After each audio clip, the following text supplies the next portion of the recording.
कमरे के एक कोने में दो नन्ही मासूम कलियां घुटनों में सर दिए बैठी थी और पूरा कमरा दोनों की सिसकियों से गूंज रहा था। कमरे के बाहर एक औरत शदीद गुस्से की हालत में कह रही थी, अब कमरे से बाहर निकल के दिखाओ ज़रा, इससे भी ज़्यादा मारूंगी। अपनी माँ तो मर गई और तुम दोनों को छोड़ गई। मेरी ज़िंदगी अजाब बनाने के लिए चुप कर जाओ दोनों, वरना इस छुरी से दोनों की ज़ुबानें काट दूंगी।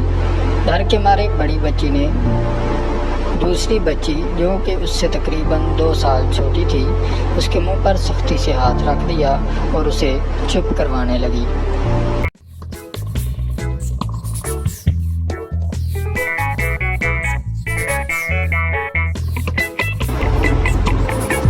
चारसदा के इस छोटे से घर में रहने वाली 7 साल इकरा और 9 साल रिमशा की सगी माँ फरजाना को इस दुनिया से गए 8 माह हो चुके थे और माँ की वफ़ात के बाद इन दोनों ने कोई एक दिन भी आराम सुकून से नहीं गुजारा था।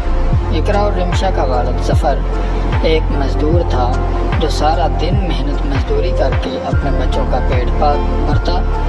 बीवी के मरने के बाद वो काम पे चला जाता और बेटियां सारा दिन अपनी माँ को याद करती। घर में अकेले रहती। उनके घर के साथ घर में ज़फ़र की चाची रहती थी। दोनों बच्चियों की हालत को देखते हुए उसने ज़फ़र को दूसरी शादी का मशवरा दिया, जिसे उसने फ़ौरन मान भी लिया। रशीदा चाची ने ही इसके लिए नसरीन को पसंद किया, जिसके वालिदैन हयात नहीं थे। एक भाई और भाभी के साथ रहती थी। एक हफ्ते के अंदर अंदर ही सादगी से निकाह हुआ। इकरा और रिमशा बहुत खुश थी कि उनकी नई अम्मी आ गई है और अब वो सारा दिन घर में अकेले नहीं रहेंगी। अब उन्हें खाना भी वक्त पे मिलेगा, भूखा नहीं रहना पड़ेगा। लेकिन इन दोनों मासूम बच्चियों की यह खुशी सिर्फ चंद दिन ही रही। कुछ दिन बाद ही उसने दोनों बच्चियों को छोटी छोटी बातों पे मारना शुरू कर दिया। सारा दिन दोनों बच्चियां उसके डर से घर से बाहर रहती। आज भी दोनों घर से बाहर थीं जब 7 साल इकरा ने रिमशा से कहा, आपी हमारी अम्मी वापस कब आएगी? मुझे ये नई अम्मी अच्छी नहीं लगती। जब वो बालों से पकड़कर मारती है तो बहुत दर्द होता है। इस पर 9 साल रिमशा ने कहा, इकरा हमारी अम्मी अल्लाह जी के पास चली गई है। हम अल्लाह जी से दुआ करते हैं कि हमारी अम्मी को वापस भेज दें। वो दोनों मासूम बच्चियाँ इसी तरह कभी अल्लाह से दुआएं मांगती तो कभी नई अम्मी की शिकायत करती कि हमारी अम्मी को वापस भेज दें, नई अम्मी बहुत मारती है। इस तरह दिन गुजरते गए, लेकिन नसरीन के दिल में इन दोनों बच्चियों के लिए नरम गोशा पैदा न हुआ। इतवार का दिन था। इकरा और रिमशा सुबह जल्दी उठ गई थी, जबकि नसरीन तो वैसे भी देर से उठती। इकरा को भूख लगी थी। दोनों बहनों ने सोचा अगर माँ को जगाया तो फिर मारेगी। बच्चे बाप सुबह सवेरे ही काम पे जा चुका था। नाश्ता ज़फ़र बाहर ही करता था, इसलिए रिमशा और इकरा खुद ही किचन में नाश्ता बनाने आ गई। दोनों बच्चियां नाश्ता बनाने की कोशिश कर रही थीं कि इतने में इकरा के हाथ से गिरकर टूट गया। तो नसरीन 2 दिन पहले लेके आई थी। कांच टूटने की आवाज़ जब नसरीन के कानों में पड़ी तो वो भी किचन में पहुंच गई, जहां वो दोनों बहनें डरी सहमी सी खड़ी थीं, क्योंकि उनको पता था कि अब उनके साथ क्या होने वाला है। ये क्या कर दिया तुम दोनों ने? मेरा नया जग तोड़ दिया। ये तुम्हारी माँ का नहीं था, मैं खुद लेके आई थी। कहते साथ ही नसरीन ने इकरा के चेहरे पे थप्पड़ बरसाने शुरू कर दिए। अम्मी क्या कर रही हैं? छोड़ें, अम्मी गलती से टूट गया, छोड़ दें, इकरा को मत मारें, छोटी है वो भी। किचन बड़ी बहन की आवाज़ों से गूंज रहा था।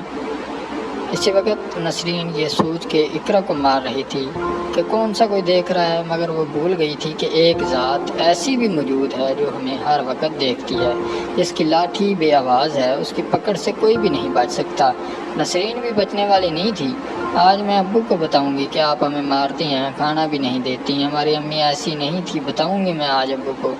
ये रिमशा थी जो रोते हुए बोल रही थी कि शायद ये ज़ालिम औरत बस कर जाए, लेकिन इस बात से उसे मज़ीद गुस्सा आ गया। बताओगी अपने बाप को? हाँ, क्या बताओगी? दोबारा बोलो ज़रा। तुम दोनों बहनों का भी इलाज करती हूँ, रुको। दोनों बहनों को बालों से पकड़कर वो कमरे में ले गई और अंदर से दरवाज़ा बंद कर दिया। रशीदा चाची की 2 पोतियाँ, जो कि इकरा और रिमशा की सहेलियाँ थीं और रोज़ चारों साथ खेलती थी, वो आज भी इन दोनों को बुलाने आई थी, मगर चीखों की आवाज़ें सुनकर वो दोनों रशीदा चाची को बुलाने के लिए वापस भाग गईं। जब चाची आई और देखा तो नसरीन दोनों बच्चियों को छुरी दिखा के बोल रही थी, चुप कर जाओ दोनों, अब आवाज़ आई तो दोनों की ज़ुबानें काट दूंगी इस छुरी से। क्या कर रही हो, ये खुदा का खौफ नहीं है तुम्हें, बिन माँ की बच्चियों के साथ ऐसा सलूक करते हो। अंदर का मंजर देखकर अल्फाज उनके मुंह में ही रह गई। कमरे के एक कोने में वो दोनों बच्चियां मौजूद थीं, डरी सहमी सी, सर के बाल बेदर्दी से कटे हुए। नीचे ज़मीन पे दोनों बच्चियों के बाल बिखरे हुए थे, जो कुछ देर पहले ही नसरीन ने बेदर्दी से काटे थे। ये मंजर देख कर रशीदा चाची का दिल खून के आंसू रो रहा था। दोनों बच्चियों का सर भी कैंची लगने से जख्मी हो चुका था, यहाँ से खून निकल रहा था। इस वक्त रशीदा चाची को इस सब का जिम्मेदार अपना आप लगा, क्योंकि वही नसरीन को इस घर में लाई थी। शर्म नहीं आती तुम्हें? क्या तुम्हारे दिल में खुदा का खौफ बिल्कुल भी नहीं? तुम खुद भी एक औरत होकर कैसे जुल्म कर सकती हो इन बिन माँ की बच्चियों पे? ये ऐसा जुल्म तुम्हारी शादी में ये जफ़र से करवाई, ये सुनकर कि तुम इन बच्चियों को माँ का प्यार दोगी, लेकिन तुमने उनकी ये हालत कर दी। क्या तुम ये भूल चुकी हो कि अल्लाह उस शख्स पर रहम नहीं करता जो लोगों पर रहम नहीं करता? तुमसे इस सब का बदला अल्लाह ही लेगा। आज जफ़र को आने दो, मैं करती हूँ कोई फ़ैसला। मेरी बच्चियाँ मज़ीद तुम्हारे साथ नहीं रह सकती। रशीदा चाची गुस्से से बोल रही थी, ठीक है, कह देना जफ़र से जो कहना हुआ। अब ऐसी भी क्या क़यामत आ गई जो उनको हल्का सा मार लिया या डांट दिया? अगर ये मुझे तंग करेंगी तो मैं उन्हें कुछ कहूँ तो कौन सी क़यामत आ गई? हल्का सा, ये तुम्हें हल्का लग रहा है? इन बच्चियों के बाल काट दिए, सर ज़ख्मी कर दिया और तुम कह रही हो हल्का सा? डांट दिया, अल्लाह ही इसके हिसाब लेगा तुमसे। इकरा, रिमशा, डरने की ज़रूरत नहीं है बेटा, चलो दोनों मेरे साथ। और रशीदा चाची दोनों को अपने साथ घर ले गई। शाम को जफ़र के घर आते ही नसरीन ने रोना धोना शुरू कर दिया। क्या मेरा इतना भी हक नहीं है आपकी बेटियों पे? जो ज़रा सा डांटने पे आपकी चाची ने मुझे मेरे घर में ही बेइज्जत किया। इन दोनों को ले गई यहाँ से। नसरीन ज़ोर शोर से रोने का ड्रामा करने में मसरूफ़ थी। तुम रोना बंद करो, मैं भी इन दोनों को वापस लेके आता हूँ। कहते ही जफ़र उठा और रशीदा चाची के घर की तरफ चल पड़ा। वहाँ रशीदा चाची के घर इकरा के दो चाचा लतीफ़ और इरफान आए हुए थे, जो दोनों बच्चियों की हालत देख के काफ़ी गमगीन हो गए थे। रशीदा चाची ने इकरा और रिमशा के ज़ख्म साफ़ किए और अपनी पोतियों के साफ़ कपड़े दोनों बहनों को पहनाकर उनके सर को स्कार्फ से ढाँप दिया। अभी कुछ ही देर गुजरी थी कि दरवाजे से जफ़र अंदर दाखिल हुआ। रशीदा चाची से सलाम दुआ के बाद उन्होंने इकरा और रिमशा को साथ चलने का कहा, जिस पर चाची ने इनको सुबह का सारा वाक़या बताया। अपनी आंखों से अपनी बेटियों की ऐसी हालत देखने के बाद जफ़र गुस्से से पागल हो गया और फ़ौरन उठ के अपने घर की तरफ चल पड़ा। रशीदा चाची, जफ़र के दोनों भाई और बेटियां भी उनके पीछे भागी। अंदर दाखिल होते ही जफ़र गुस्से से नसरीन की तरफ बढ़ा, कितनी झूठी और मक्कार औरत हो तुम, मेरी बेटियों की ये हालत करके अब खुद मजलूम बनने की कोशिश कर रही हो, छोड़ूंगा नहीं मैं तुम्हें। इससे पहले कि जफ़र नसरीन पे हाथ उठाता, रशीदा और जफ़र के दोनों भाइयों ने आगे बढ़ के उसे रोका। बहरहाल नसरीन को किसी किस्म का पछतावा नहीं था। वो एक ही बात कर रही थी जफ़र से कि मैं तुम्हारी बेटियों की नौकर नहीं हूँ, मुझे अलग घर लेके दो या मुझे तलाक दो। लड़ाई बहुत बढ़ गई थी। रशीदा चाची और जफ़र के भाई उसका घर बर्बाद नहीं करना चाहते थे, इसलिए लतीफ़ और इरफान ने फ़ैसला किया कि जफ़र दूसरा घर नहीं ले सकता, इसके पास इतने पैसे नहीं थे, वो तो मेहनत मजदूरी करता था। इसलिए उन्होंने जफ़र को मनाया कि इकरा और ईशा को हम ले जाते हैं, ये दोनों अब हमारे साथ रहेंगे। बहुत मुश्किल से ही सही, लेकिन जफ़र मान गया। इस तरह इकरा इरफान के साथ और रिमशा लतीफ़ के साथ उनके घर चली गई। वक़्त का काम है गुज़रना, और वो गुज़रता चला गया, पता ही नहीं चला। और नसरीन की शादी को 8 साल गुजर गए। इकरा अब 15 और ईशा 17 साल की हो गई थी। मगर नसरीन को अल्लाह ने औलाद की खुशी नहीं दी। जो दूसरों की औलाद पे जुल्म करते हैं उनकी खुशियाँ नहीं देख सकते, वो खुद भी कभी खुश नहीं रह सकते।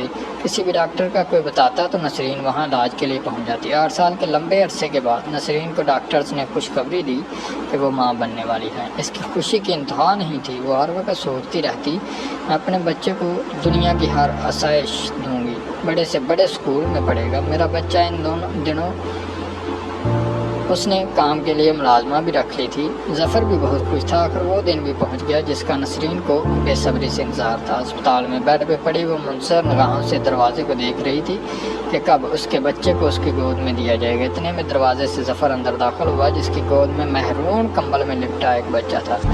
उसके पीछे कुछ डॉक्टर्स भी आ रहे थे। नसरीन ने जफ़र को देखते ही कहा, शुक्र है जफ़र तुम आ गए, कहाँ चले गए थे, मुझे मेरा बच्चा तो दिखाओ। ظفر نے اس چھوٹے سے بچے کو نسرین کی گود میں دیا۔ نسرین نے جیسے ہی بچے کے چہرے اور سر سے کمبل کو ہٹایا تو وہ لرز کر رہ گئی۔ بچہ باقی تو ٹھیک تھا مگر اس کی کھوپڑی کھال نہیں تھی، سر کے اندر موجود دماغ وغیرہ سب نظر آ رہا تھا۔ ظفر نے جلدی سے بچے کو واپس لیا اور کانپتی ہوئی نسرین کو سنبھالنے لگا جس کا چہرہ پیلا پڑ چکا تھا۔ آج 2 ہفتے گزر چکے۔ نسرین اور ظفر پہ وہ قیامت گزری۔ رات کے 2 بجے جب پیاس کی شدت سے نسرین کی آنکھ کھلی، کچن میں پانی پیتے ہوئے اچانک اسے وہ سب یاد آیا جو وہ 8 سال پہلے اقرا اور رمشا کے ساتھ کر چکی تھی، اور اپنا ننھا سا بیٹا بھی۔ رات کے اس پہر کچن میں کھڑی نسرین کے کانوں میں مسلسل ان بچیوں کی آوازیں گونج رہی تھیں، امی مت ماریں اقرا کو، امی چھوڑیں، میرے بال نہ کاٹیں، مت کریں امی، صرف ایک دفعہ معاف کر دیں، اس کے بعد کبھی آپ کو تنگ نہیں کریں گی۔ شاید اپنی اولاد کو ایسی حالت میں دیکھنا ہی تھا جو آج نسرین ان معصوم بچوں کے درد کو محسوس کر رہی تھی۔ چیخ چیخ کر روتے ہوئے وہ کچن میں ہی زمین پر بیٹھ کر اللہ سے معافیاں مانگنے لگی۔ رونے کی آوازیں سن کر ظفر بھی بھاگتا ہوا کچن میں آیا۔ کیا ہوا نسرین، کیوں رو رہی ہو؟ بتاؤ مجھے کیا ہوا کیا ہے؟ ظفر نے حواس باختہ ہو کے پوچھا۔ ظفر، مجھے اقرا اور عائشہ کے پاس لے چلو، خدا کے لیے مجھے ان کے پاس لے چلو، میں ان سے معافی مانگنا چاہتی ہوں، آج اپنی اس حالت کی ذمہ دار میں خود ہوں، میں نے ان پہ ظلم کرتی، نہ آج میرے سایے سب کچھ ہوتا، جب تک وہ مجھے معاف نہیں کرے گی اللہ بھی مجھے معاف نہیں کرے گا، مجھے لے چلو ان کے پاس۔ زارو قطار ہوتے ہوئے نسرین نے ظفر سے کہا، ابھی بہت رات ہو چکی ہے، میں کل صبح تمہیں ان کے پاس لے جاؤں گا۔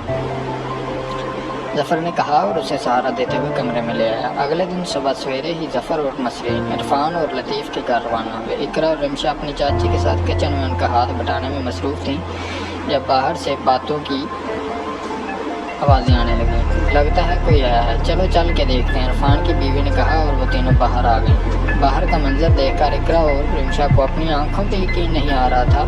یہاں لطیف کی بیوی نسرین سے سلام دعا کرنے میں مصروف تھی۔ اقرا اور رمشا نے بھی آگے بڑھ کر سلام کے لیے ہاتھ بڑھایا، لیکن نسرین نے ان کا ہاتھ تھامنے کی بجائے دونوں کو گلے سے لگا لیا اور پھوٹ پھوٹ کر رونے لگی۔ مجھے معاف کر دو بیٹا، میں نے تم دونوں سے معافی مانگنے آئی ہوں، میں نے تم دونوں کے ساتھ بہت برا سلوک کیا ہے، اس کی سزا بھی مجھے مل چکی ہے، مجھے معاف کر دو اور میرے ساتھ گھر چلو۔ جب تک تم دونوں مجھے معاف نہیں کرو گی تب تک اللہ بھی مجھے معاف نہیں کرے گا۔